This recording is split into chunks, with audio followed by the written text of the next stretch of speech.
medyo kakaunti ang pinggan nyo kaysa sa amin, masarap naman ang pagkain. Salamat ulit. Tapos ka na ba? Teka lang, tapos ka na ba kumain? Opo. Kung ganun, nabusog ka ba?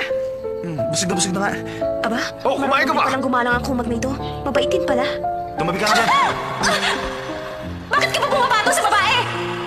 Tumigil ka nga! Yan naman ang gusto mo, di ba? Humanda ka sa parusa! Huwag ka maniwala sa kanya. Nagpapanggap lang siyang mabait. Uuwi na si Master Daming, sir. Sanjay, ihatid mo naman siya sa labas. Ano ba talagang ipinunta mo? Nagpapanggap ka pang masarap yung pagkain. Ako? Hindi ako nagpapanggap, ha? Ngayon lang talaga ako nakatikim ng ganun. Isa pa, talaga namang masarap yon. Alam mo, masaya sa inyo. Simula nang umalis ang kapatid ko, mag-isa na lang ako laging kumakain.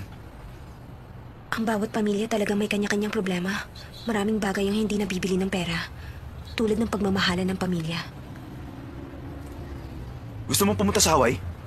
Paano ako makakapunta doon? Wala naman akong pera. Nakakainis talagang mahirap. Wala man lang kayong $50,000. Teka lang!